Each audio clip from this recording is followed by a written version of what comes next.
पंडित पद्म सिंह के 4-5 मास के सदुद्योग का यह फल हुआ कि 20-25 वेश्याओं ने अपनी लड़कियों को अनाथालय में भेजना स्वीकार कर लिया। 3 वेश्याओं ने अपनी सारी संपत्ति अनाथालय के निमित्त अर्पण कर दी। 5 वेश्याएं निकाह करने पर राजी हो गई। सच्ची हिताकांक्षा कभी निष्फल नहीं होती। अगर समाज में विश्वास हो जाए कि आप उनके सच्चे सेवक हैं, आप उनका उद्धार करना चाहते हैं, आप निस्वार्थ हैं, तो वह आपके पीछे चलने को तैयार हो जाता है। लेकिन यह विश्वास सच्चे सेवा भाव के बिना कभी प्राप्त नहीं होता। जब तक अंतःकरण दिव्य और उज्जवल न हो, वह प्रकाश का प्रतिबिंब दूसरों पर नहीं डाल सकता। पद्म सिंह में सेवा भाव का उदय हो गया था। हम में कितने ही ऐसे सज्जन हैं जिनके मस्तिष्क में राष्ट्र की कोई सेवा करने का विचार उत्पन्न होता है, लेकिन बहुधा वह विचार ख्याति लाभ की आकांक्षा से प्रेरित होता है।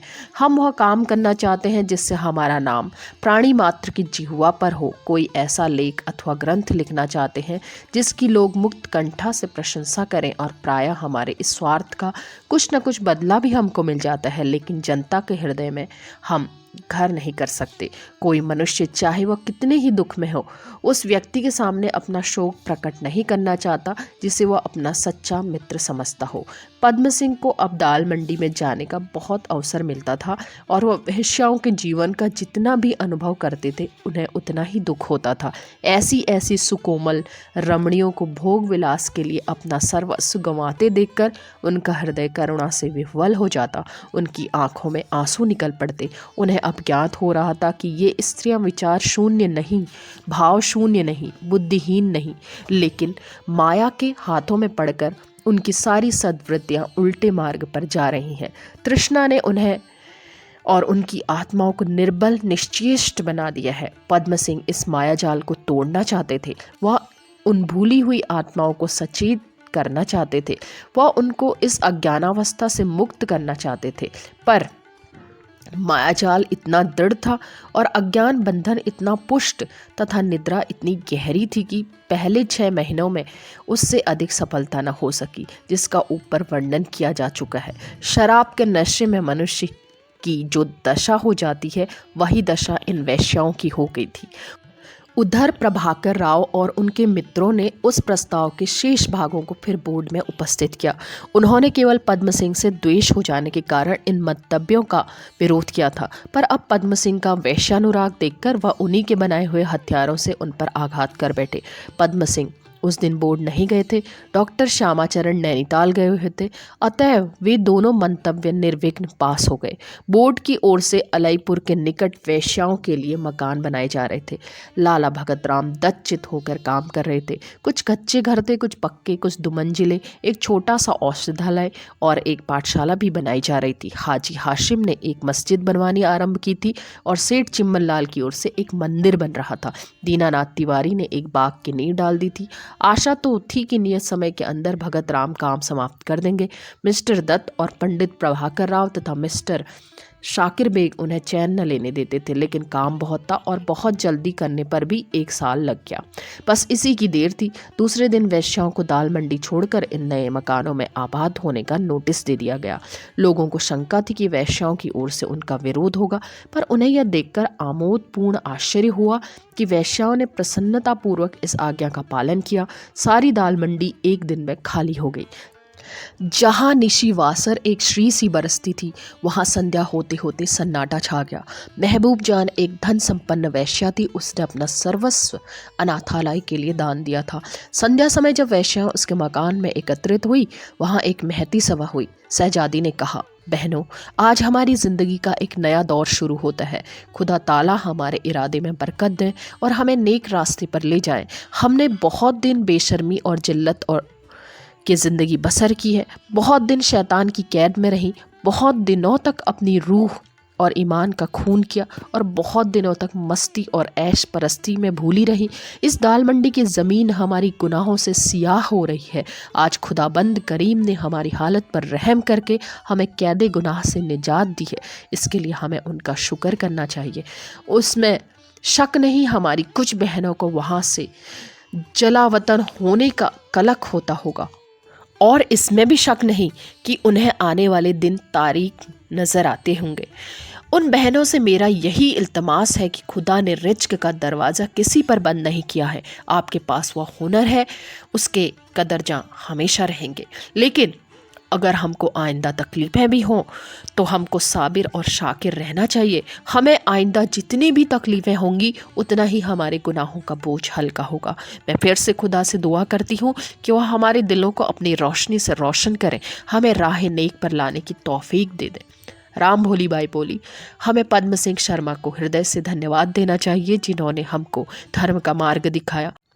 जोहरा जान बोली, मैं अपनी बहनों से यही कहना चाहती हूँ कि वो आइंदा से हलाल हराम का ख्याल रखें। गाना बजाना हमारे लिए हलाल है, इसी हुनर में कमाल हासिल करो। बदकार रईसों के सोबत का खिलौना बनना छोड़ना चाहिए। बहुत दिनों तक गुनाह की गुलामी की, अब हमें अपने को आज़ाद करना चाहिए। हमको खुदा ने क्या इसलिए पैदा किया है कि अपना हुस्न, अपनी जवानी, अपनी रूह, अपना ईमान, अपनी गैरत, अपनी हया हरामकार सोबत परस्त आदमियों को नज़र करे। जब कोई मनचला नौजवान रईस हमारे ऊपर दीवाना होता जाता है तो हमें कितनी खुशी होती है।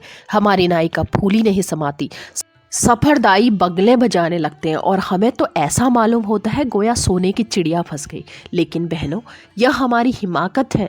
हमने उसे अपने दाम में नहीं फंसाया, बल्कि उसने खुद हमें अपने दाम में फंसाया। उसने सोने और चांदी से हमको खरीद लिया। हम अपनी अस्मत जैसी बेबहा जिन्स खो बैठी। आइंदा से हमारा वह वतीरा होना चाहिए कि अगर अपने में किसी को बुराई करते देखें तो उसे उसी वक्त बेरादरी से खारिज कर दें। सुंदर बाई ने कहा, जोहरा बहन ने यह बहुत अच्छी तजवीज़ की है, मैं भी यही चाहती हूँ। अगर हमारे यहाँ किसी की आमदरफ्त होने लगे तो पहले यह देखना चाहिए कि वह कैसा आदमी है। अगर उसे हमसे मोहब्बत हो तो अपना दिल भी उस पर आ जाए तो शादी करनी चाहिए। लेकिन अगर वह शादी न करके महज सोहबत परस्ती के इरादे से आता हो तो उसे फ़ौरन दुत्कार देना चाहिए। हमें इज्जत कौड़ियों पर न बेचनी चाहिए। राम प्यारी ने कहा, स्वामी गजानंद ने हमें एक किताब दी है जिसमें लिखा है कि सुंदरता हमारे पूर्व जन्म के कर्मों का फल है, लेकिन हम अपने पूर्व जन्म की कमाई भी इस जन्म में नष्ट कर देती हैं। जो बहनें जोहरा की बात को पसंद करती हों वे हाथ उठा दें। इस पर 20-25 वैश्याओं ने हाथ उठाए। राम प्यारी ने फिर कहा, जो इसे पसंद न करती हो वह भी हाथ उठा दे। इस पर एक भी हाथ न उठा। राम प्यारी, कोई हाथ न उठा। इसका यह आशय है कि हमने जोहरा की बात मान ली।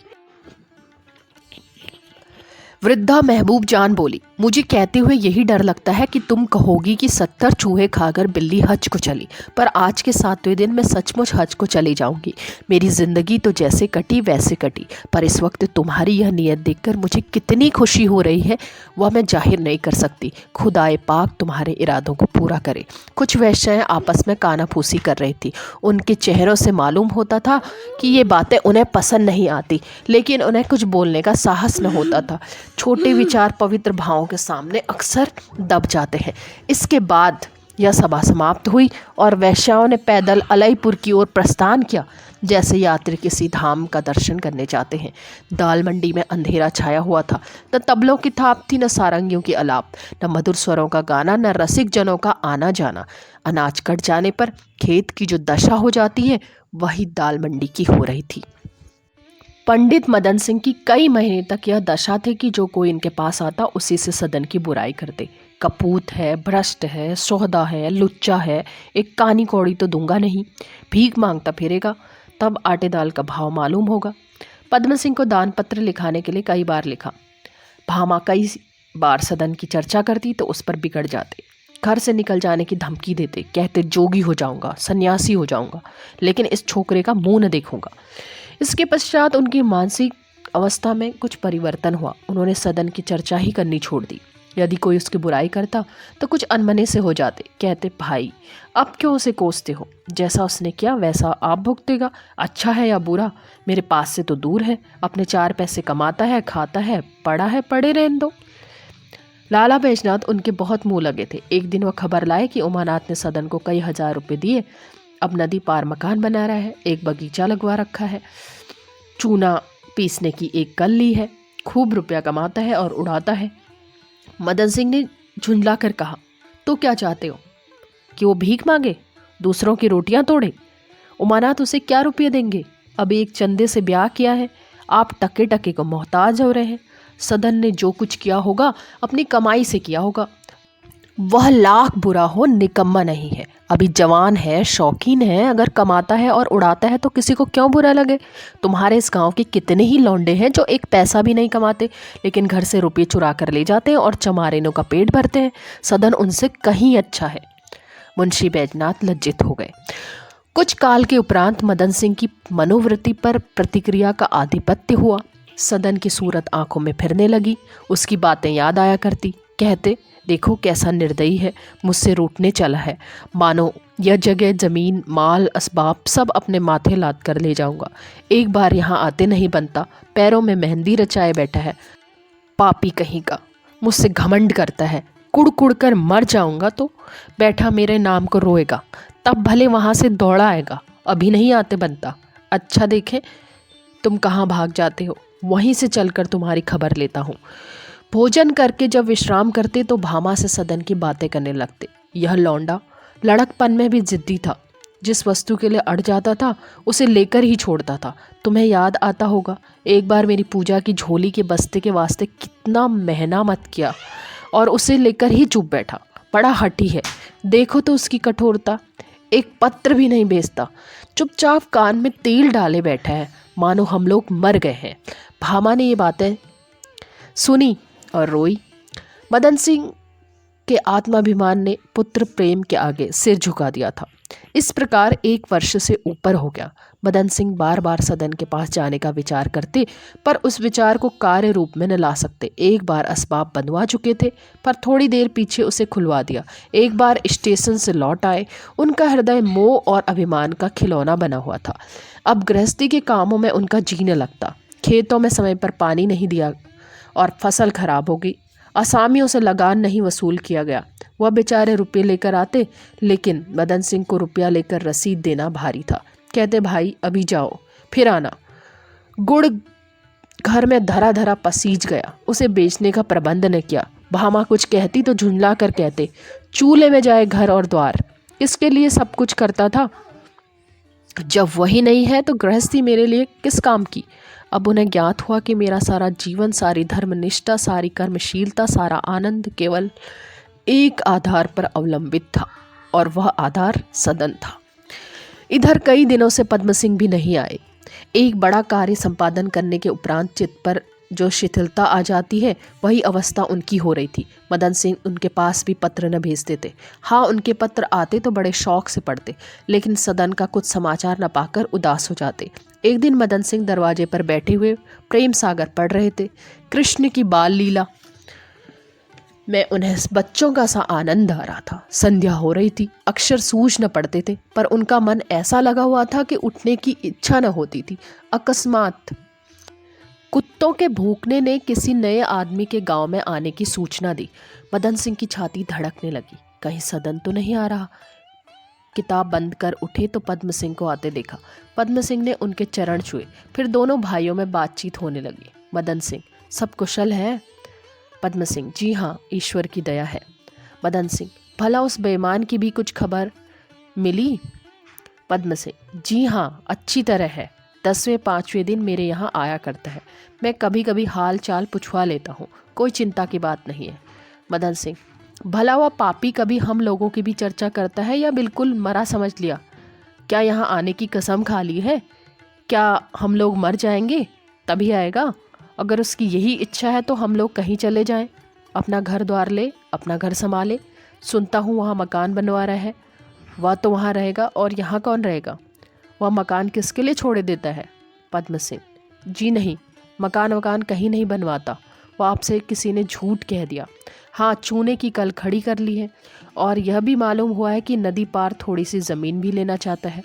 मदन सिंह, तो उससे कह देना पहले आकर इस घर में आग लगा जाए, तब वहाँ जगह ज़मीन ले।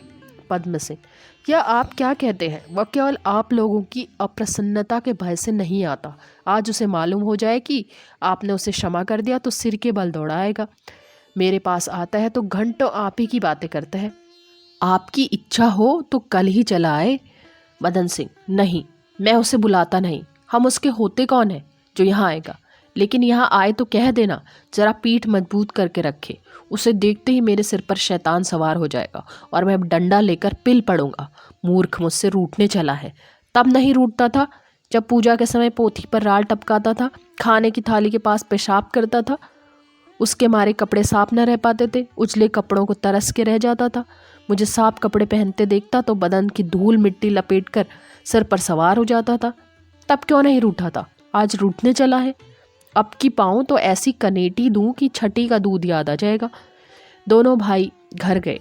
भामा बैठी गाय को भूसा खिला रही थी और सदन की दोनों बहनें खाना पकाती थी। भामा देवर को देखते ही खड़ी हो गई और बोली, भल तुम्हारे दर्शन तो हुए, 4 पग पर रहते हो और इतना भी नहीं होता कि महीने में एक बार तो आकर देख जाएं। घर वाले मरे कि जीते हैं, कहो कुशल से तो रहे। पद्म सिंह, हाँ, सब तुम्हारा आशीर्वाद है। कहो खाना क्या बन रहा है? मुझे इस वक्त खीर, हलवा और मलाई खिलाओ तो वह सुख संवाद सुनाओ कि फड़क जाओ। पोता मुबारक हो। भामा के मलिन मुख पर आनंद की लालिमा छा गई और आंखों में पुतलियां पुष्प के समान खिल गई। बोली, चलो घी शक्कर के मटके में डुबा दो, जितना खाते बने खाओ। मदन सिंह ने मुंह बनाकर कहा, यह तुमने बुरी खबर सुनाई। क्या ईश्वर के दरबार में उल्टा न्याय होता है? मेरा बेटा छिन जाए और उसे बेटा मिल जाए। अब वो 1 से 2 हो गया, मैं उससे कैसे जीत सकूंगा? हारना पड़ा, वह मुझे अवश्य खींच ले जाएगा। मेरे तो कदम अभी से उखड़ गए। सचमुच ईश्वर के यहाँ बुराई करने पर भलाई होती है। उल्टी बात है कि नहीं? लेकिन अब मुझे चिंता नहीं, सदन जहाँ चाहे जाए, ईश्वर ने हमारी सुन ली। क्या दिन का हुआ है? पद्म सिंह, आज 4था दिन है। मुझे छुट्टी नहीं मिली, नहीं तो पहले ही दिन आ जाता। मदन सिंह, क्या हुआ? छठी तक पहुँच जाएंगे, धूमधाम से छठी मनाएंगे। बस कल चलो। भामा फूली ने समाती थी, हृदय पुलकित हो उठा था। जी चाहता था कि किसे क्या दे दूं, क्या लुटा दूं। जी चाहता था घर में सोहर उठे, दरवाजे पर शहनाई बजे, पड़ोसी ने बुलाई जाए, गाने बजाने की मंगल ध्वनि से गांव गूंज उठे। उसे ऐसा ज्ञात हो रहा था मानो आज संसार में कोई असाधारण बात हो गई, मानो सारा संसार संतानहीन है और एक मैं ही पुत्र पौत्रवती हूँ। एक मजदूर ने आकर कहा, भौजी एक साधु द्वार पर आए हैं। भामा ने तुरंत इतनी जिन्स भेज दी जो 4 साधुओं के खाने से भी न चुकती। ज्यों ही लोग भोजन कर चुके, भामा अपने दोनों लड़कियों के साथ ढोल लेकर बैठ गई और आधी रात तक गाती रही।